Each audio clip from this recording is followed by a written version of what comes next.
Hey, Frankson. Good, man. How you been?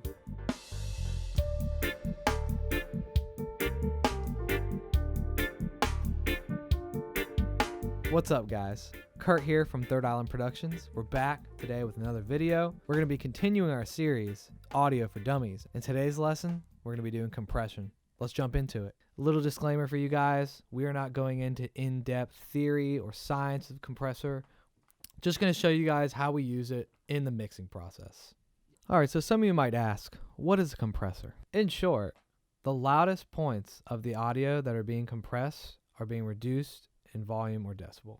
A compressor is used to take an audio source and balance the overall peak and volume so that nothing is too loud or too quiet. The best way to explain this is to show you.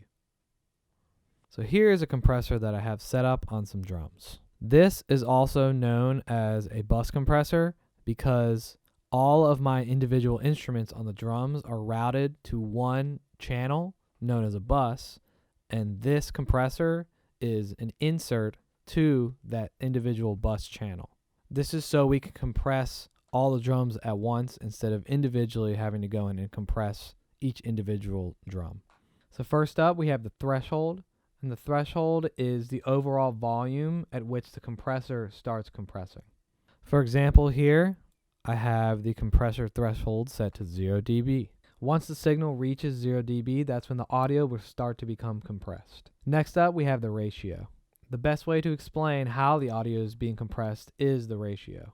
In this case, our ratio is set for 2 to 1. So this means that for every 2 decibels that go above our threshold, which is 0, only 1 decibel of signal will be heard. So if the audio came in at 2 decibels, it'll only come out as 1. So now we're going to talk about the other parameters of the compressor, and we're going to start out with the attack.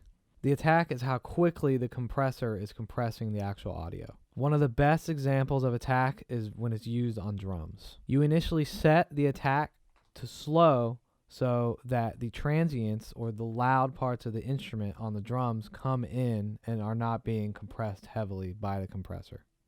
This is just one example of many ways you can use the attack. Release is the exact opposite of attack. It's how long it takes for the compressor to let go of the signal that is compressing. Here are some exaggerations of how they work. So the first thing I look at usually with a compressor is the input gain. This is how much of the signal you're pushing into the compressor. So right now we have the input gain at about 5.63 dB roughly. And our threshold, what was that, 0, right, Jeff? Okay.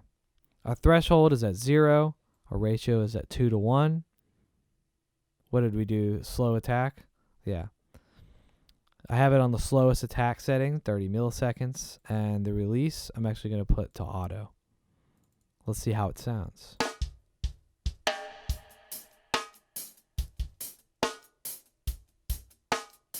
You can see that here. You can see that the compressor is barely reaching -4 dB.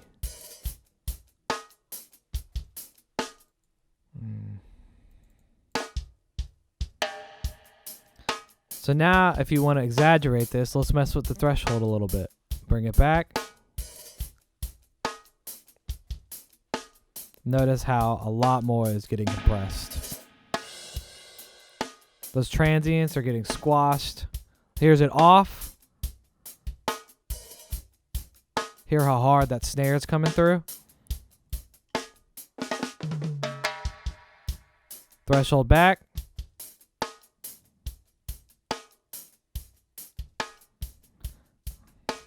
And this is just messing with the threshold. We could bring the threshold all the way down, bring the ratio up a little bit, and we would only have to bring the threshold back a little bit for it to have the same exact effect. Let's see what that sounds like.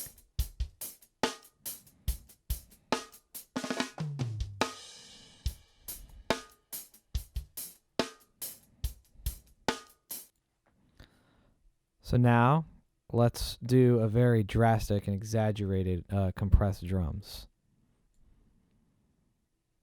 Bring the attack all the way up, the release slow release, fast attack, ratio 10:1. Let's see how it sounds.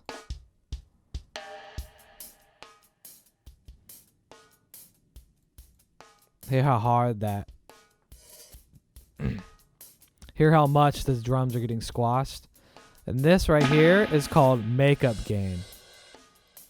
So whatever you lose from compression, signal or like volume you lose from compression, you can bring the volume up.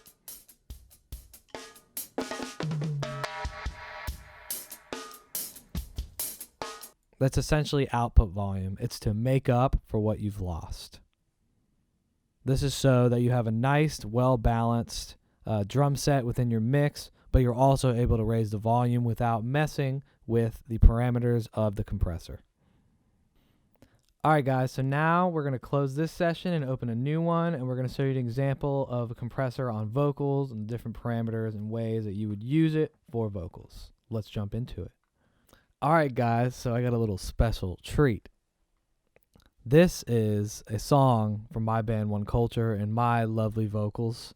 This song will actually be released tomorrow. So for those who see this video, you get to hear a little sneak peek of the song the day before it comes out. Lucky you. All right, guys, so I'm going to show you my vocals in the context of the mix without compression. Here they are.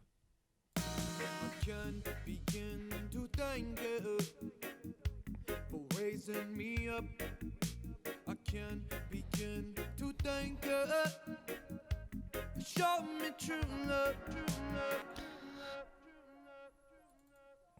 All right, sorry about that extra delay. So as you can hear, my vocals, there's some points where they're really quiet and some points where they're really loud. And when I'm singing louder, those peaks, they're just over the actual mix. So you can't really hear the overall mix because the vocals are overcrowding them when my vocals hit the peak. And what a compressor does is it tames those vocal parts so that it sits perfectly balanced in the mix. I have right here, it is a stock compressor in Reason that I actually love. And I usually leave the input gain at 0 dB, and the attack is at 50 milliseconds, and the release is at 327. But I am going to adjust these settings so that they work well with the vocals. I have it at a 4:1 ratio, and I don't change that. So I'm going to bring the threshold back in real time so you guys can hear what's going on. Let's go back to the beginning. Okay, here we go. Close it up so you guys can see the compressor on its own. Okay, here we go. Begin to thank you for raising me up. I can't begin to thank you. Show me true love. A father's words will help you grow. A mother's touch will help bestow a foundation of love to give to the world. So as you guys can hear, I brought the attack to be quicker, and I brought the threshold down more so that the compressor could engage and balance out those really high-end peaks. Let's listen to it one more time with the compression added compared to what it was.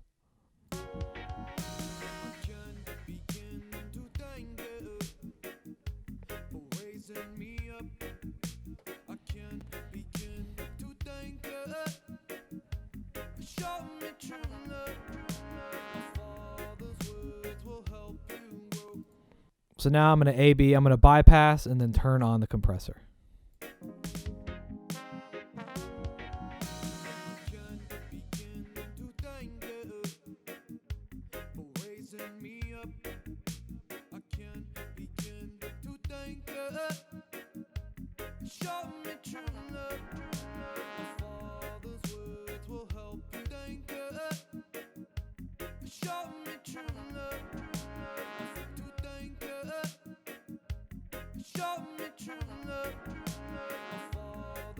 If you guys can hear the complete difference between the compressor being bypassed and on. When the compressor's on, it helps tame those peaks in my vocals. All right, so that's it. All right. I hope that was really helpful for you guys. I just decided I want to do it on drums and vocals just so it would be nice and simple, two completely different instruments. But I hope it was helpful. If you guys have any questions, comments, or concerns, leave them down below in the comment section. We also love any other ideas that you want me to talk about. Thank you guys so much for watching today's video. If you want to see the next one, click right here. Don't forget to smash that subscribe button and hit the little bell for notifications. Down below in our description, you'll see a link to our website and our socials. Thank you guys. Have an awesome one.